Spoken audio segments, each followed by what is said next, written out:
दोस्तों, आज हम शुक्रवार व्रत की कथा सुनेंगे। सुनिए माँ संतोषी की कथा। एक बुढ़िया थी और उसके 7 पुत्र थे। 6 कमाने वाले थे, एक निकम्मा था। बुढ़िया माँ 6 पुत्रों की रसोई बनाती, भोजन कराती और पीछे से जो कुछ बचता सो 7वें को दे देती। परंतु वह बड़ा भोला भाला था, मन में कुछ विचार न करता था। एक दिन अपनी बहू से बोला, देखो मेरी माता का मुझ पर कितना स्नेह है और प्रेम है। वह बोली, क्यों नहीं, सबका जूठा बचा हुआ तुमको खिला देती है। वह बोला, भला ऐसा भी कभी हो सकता है? मैं जब तक आंखों से देख नहीं लेता मान नहीं सकता। बहू ने हंसकर कहा, तुम देख लोगे तब तो मान लोगे। कुछ दिन बाद बड़ा त्योहार आया। घर में 7 प्रकार के भोजन और चूरमे के लड्डू बने। वह जांचने के लिए सिर दर्द का बहाना कर पतला कपड़ा सिर पर ओढ़कर रसोई घर में सो गया और कपड़े में से सब कुछ देख रहा था। 6 भाई भोजन करने आए। उसने देखा माँ ने उनके लिए सुंदर सुंदर आसन बिछाए हैं, 7 प्रकार की रसोई परोसी है और वह आग्रह करके जिमाती है। वह देखता रहा। 6 भाई भोजन कर उठे। तब माता ने उनकी जूठी थालियों में से लड्डुओं के टुकड़ों को उठाया और एक लड्डू बनाया। जूठन साफ कर बुढ़िया माँ ने पुकारा, उठो बेटा, 6 भाई भोजन कर गए, अब तू ही बाकी है, उठ न, कब खाएगा?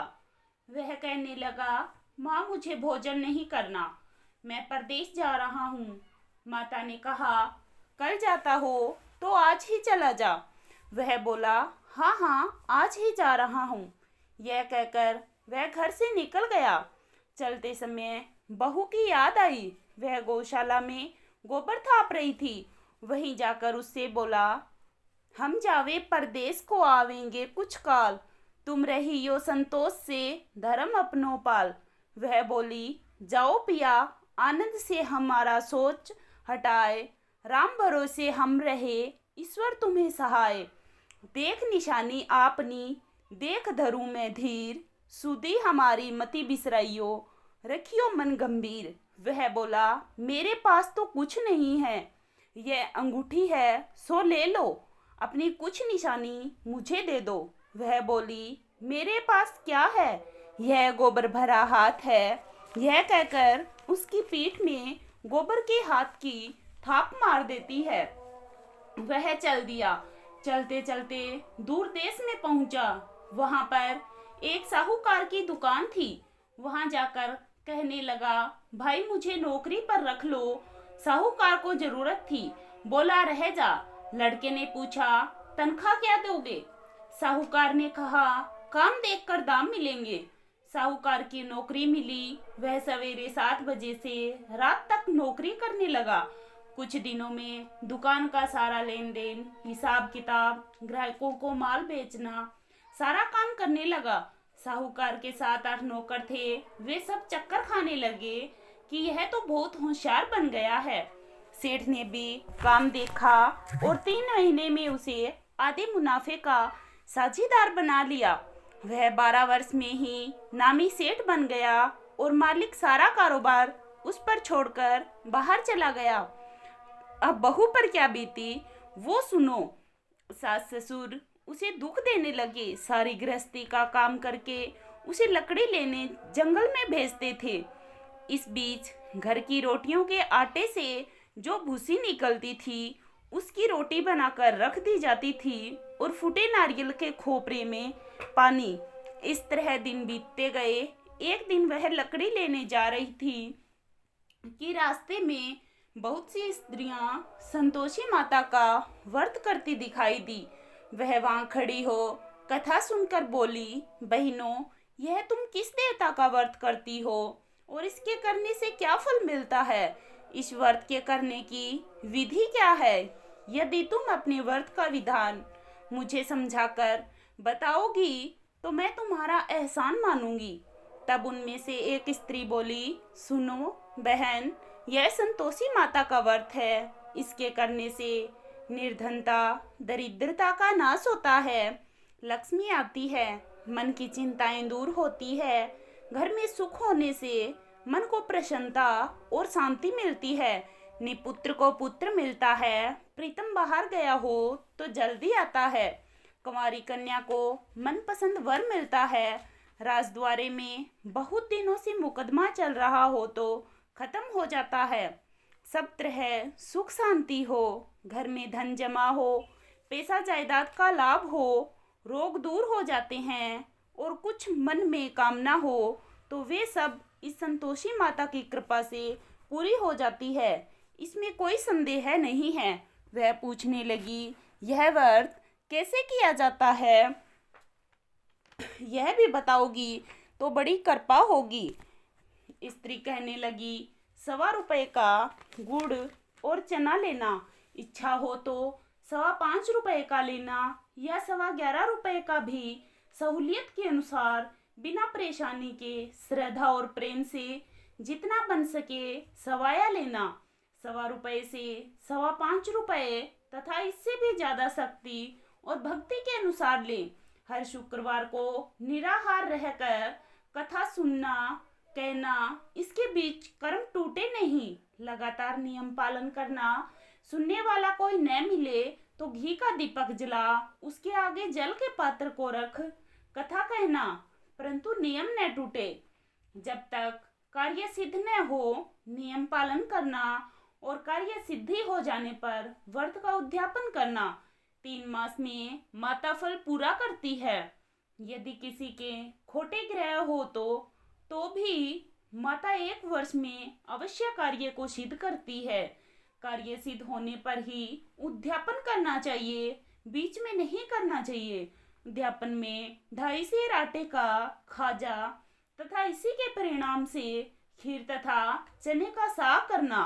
8 लड़कों को भोजन कराना। जहाँ तक मिले देवर जेठ भाई बंधु कुटुंब के लड़के लेना, न मिले तो रिश्तेदारों और पड़ोसियों के लड़के बुलाना, उन्हें भोजन कराना।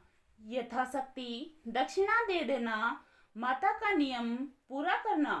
उस दिन घर में कोई खटाई न खावे। यह सुनकर बुढ़िया के लड़के की बहू चल दी। रास्ते में लकड़ी के बोझ को बेच दिया और उन पैसों से गुड़ चना ले माता की व्रत की तैयारी करने आगे चली गई और सामने मंदिर देख पूछने लगी, यह मंदिर किसका है? सब कहने लगे, संतोषी माता का मंदिर है। यह सुन माता के मंदिर में जा माता के चरणों में रोने लगी। दीन होकर विनती करने लगी, माँ मैं निप्त मूर्ख हूँ, व्रत के नियम कुछ नहीं जानती हूँ, मैं बहुत दुखी हूँ। हे माता जगजननी, मेरा दुख दूर करो, मैं तुम्हारी शरण में आई हूँ। माता को दया आई। 1 शुक्रवार बीता कि दूसरे शुक्रवार को ही इसके पति का पत्र आया और तीसरे को उसका भेजा हुआ पैसा भी आ गया। यह देख जेठानी मुँह सिकोड़ने लगी, इतने दिनों में पैसा आया, इससे क्या बड़ाई है। लड़के ताना देने लगे, काकी के पास अब पत्र आने लगे, रुपया आने लगा, अब तो काकी की खातिर बढ़ेगी, अब तो काकी बुलाने से भी नहीं बोलेगी। बेचारी सरलता से कहती है, भैया पत्थर आवे पैसा आए तो हम सबके लिए अच्छा है। ऐसा कहकर आंखों में आंसू भरकर संतोषी माता के मंदिर में आ मातेश्वरी के चरणों में गिरकर रोने लगी। माँ मैंने तुमसे पैसा नहीं मांगा, मुझे पैसे से क्या काम है, मुझे तो अपने सुहाग से काम है। मैं तो अपने स्वामी के दर्शन और उनकी सेवा मांगती हूँ।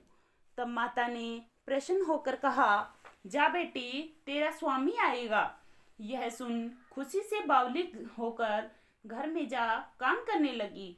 अब संतोषी माँ विचार करने लगी, इस भोली पुत्री को मैंने कह तो दिया कि तेरा पति आवेगा, पर आवेगा कहाँ से? वह तो स्वप्न में भी इसे याद नहीं करता, उसे याद दिलाने मुझे जाना ही पड़ेगा। इस तरह माता बुढ़िया के बेटे के पास जा स्वप्न में प्रकट हो कहने लगी, साहूकार के बेटे सोता है या जागता है? वह बोला, माता सोता भी नहीं हूँ जागता भी नहीं हूँ, बीच में ही हूँ, कहो क्या आज्ञा है माता। माँ कहने लगी, तेरा घर बार कुछ है या नहीं? वह बोला, मेरा सब कुछ है माता, माँ बाप भाई बहन बहू, क्या कमी है? माँ बोली, भोले पुत्र, तेरी स्त्री घोर कष्ट उठा रही है। माँ बाप उसे दुख दे रहे हैं, वह तेरे लिए तरस रही है, तू उसकी सुधि ले। वह बोला, हाँ माता, यह तो मुझे भी मालूम है, परंतु मैं जाऊं तो जाऊं कैसे? परदेश की बात है, लेन देन का कोई हिसाब नहीं है, कोई जाने का रास्ता नजर नहीं आता है, कैसे चला जाऊं? माँ कहने लगी, मेरी बात मान, सवेरे नहा धोकर संतोषी माता का नाम ले, घी का दीपक जला, दंडवत कर दुकान पर जा बैठना। देखते देखते तेरा लेन देन सब चुक जाएगा, जमा माल बिक जाएगा, सांझ होते होते धन का ढेर लग जाएगा। जब सवेरे सुबह जल्दी उठ उसने लोगों से अपने सपने की बात कही, तो वे सब उसकी बात अनसुनी कर हंसी उड़ाने लगे। कहीं सपने भी सच होते हैं। एक बूढ़ा बोला, देख भाई, मेरी बात मान, इस प्रकार साथ झूठ करने के बदले देवता ने जैसा कहा है वैसा ही करने में तेरा क्या जाता है? वह बूढ़े की बात मान स्नान कर संतोषी माँ को दंडवत कर घी का दीपक जला दुकान पर जा बैठा। थोड़ी देर में वह देखता है कि देने वाले रुपया लाए, लेने वाले हिसाब लेने लगे। कोठे से भरे सामानों के खरीदार नगद दाम में सौदा करने लगे। शाम तक धन का ढेर लग गया। माता का चमत्कार देख प्रसन्न हो मन में माता का नाम ले घर ले जाने के वास्ते गहना कपड़ा खरीदने लगा और वहां के काम से निपटकर वह घर को रवाना हुआ। वहां बहू बेचारी जंगल में लकड़ी लेने जाती है। लौटते वक्त माँ के मंदिर पर विश्राम करती है। वह तो उसका रोजाना रुकने का स्थान ही था। दूर से धूल उड़ती देख वह माता से पूछती है, हे माता, यह धूल कैसी उड़ रही है? माँ कहती है, हे पुत्री, तेरा पति आ रहा है। अब तू ऐसा कर, लकड़ियों के 3 बोझ बना ले, एक नदी किनारे रख, दूसरा मेरे मंदिर पर और तीसरा अपने सिर पर रख। तेरे पति को लकड़ी का गड्ढा देखकर मोह पैदा होगा, वह वहां रुकेगा, नाश्ता पानी बना खाकर माँ से मिलने जाएगा। तब तू लकड़ियों का बोझ उठाकर घर जाना और बीच चौक में गड्ढा डालकर 3 आवाजें जोर से लगाना, लो सासू जी, लकड़ियों का गड्ढा लो, भूसी की रोटी दो और नारियल के खोपरे में पानी दो, आज कौन मेहमान आया है? माँ की बात सुन बहू, बहुत अच्छा माता कहकर प्रसन्न हो लकड़ियों के 3 गड्ढे ले आई। एक नदी तट पर एक माता के मंदिर पर रखा। इतने में ही एक मुसाफिर आ पहुंचा। सूखी लकड़ी देखकर उसकी इच्छा हुई कि अब यहीं विश्राम करे और भोजन बना खाकर गांव जाए। इस प्रकार भोजन बना विश्राम कर वह गांव को गया, सबसे प्रेम से मिला। उसी समय बहू सिर पर लकड़ी का गड्ढा लिए आती है। लकड़ी का भारी बोझ आंगन में डाल जोर से 3 आवाजें देती है, लो सासू जी, लकड़ी का गट्ठा लो, भूसी की रोटी दो, नारियल के खोपरे में पानी दो, आज कौन मेहमान आया है? यह सुनकर सास बहरा अपने दिए हुए कष्टों को भुलाते हुए कहती है, बहू, ऐसा क्यों कहती है? तेरा मालिक ही तो आया है। आ बैठ, मीठा भात खा, भोजन कर, कपड़े गहने पहन।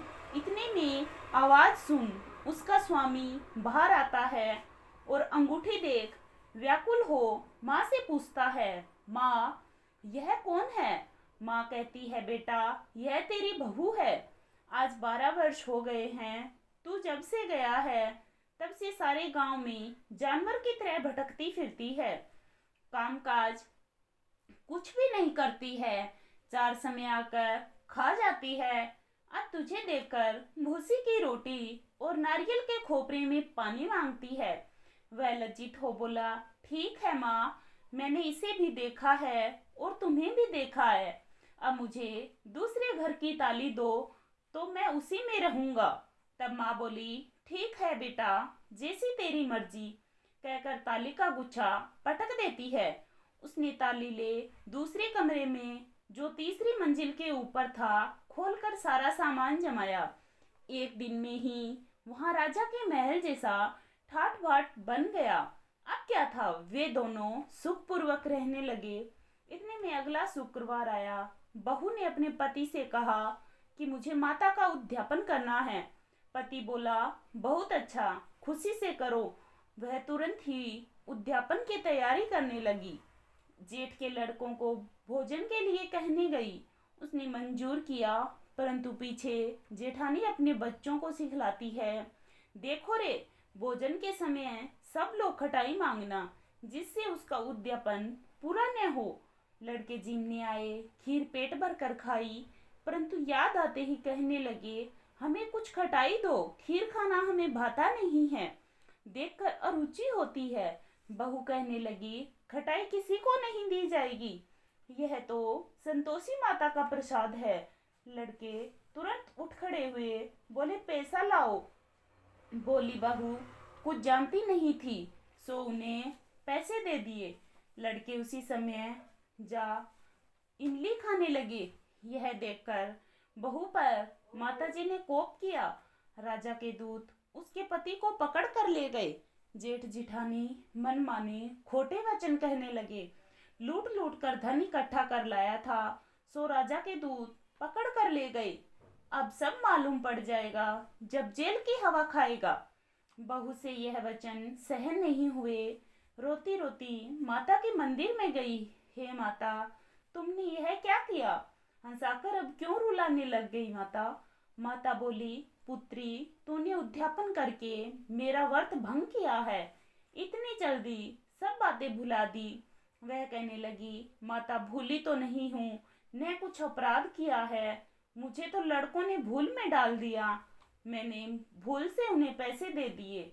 मुझे क्षमा कर दो माँ। माँ बोली, ऐसी भी कभी भूल होती है? वह बोली, माँ, मुझे माफ कर दो, मैं फिर से तुम्हारा उद्यापन करूंगी। माँ बोली, अब भूल मत करना। वह बोली, अब नहीं होगी माता भूल। माँ, अब बतलाओ वह कैसे आएंगे? माँ बोली, जा पुत्री, तेरा पति तुझे रास्ते में ही आता मिलेगा। वह घर को चली गई। राह में पति आता मिला। उसने पूछा, तुम कहाँ गए थे? तब वह कहने लगा, इतना धन कमाया है, उसका टैक्स राजा ने मांगा था, वह भरने गया था। वह प्रसन्न हो बोली, भला हुआ, अब घर चलो। कुछ दिन बाद फिर शुक्रवार आया। वह बोली, मुझे माता का उद्यापन करना है। पति ने कहा, करो। वह फिर जेठ के लड़कों से भोजन को कहने गई। जेठानी ने तो एक दो बातें सुनाई और लड़कों को सिखा दिया कि तुम पहले ही खटाई मांगना। लड़के कहने लगे, हमें खीर खाना भाता नहीं है, जी बिगड़ता है, कुछ खटाई खाने को दो। वह बोली, खटाई खाने को नहीं मिलेगी, आना है तो आओ। वह ब्राह्मणों के लड़कों को भोजन कराने बुला लाई। यथाशक्ति दक्षिणा की जगह एक एक फल उन्हें दिया। इससे संतोषी माता प्रसन्न हुई। माता की कृपा होते ही 9वें मास उसको चंद्रमा के समान सुंदर पुत्र प्राप्त हुआ। पुत्र को लेकर प्रतिदिन माता के मंदिर में जाने लगी। माँ ने सोचा कि यह रोज आती है, आज क्यों न मैं ही इसके घर चलूं, इसका आसरा देखूं तो सही। यह विचार कर माता ने भयानक रूप बनाया। गुड़ और चने से सना मुख, ऊपर सूंड के समान होठ, उस पर मक्खियां भिन भिन आ रही थी।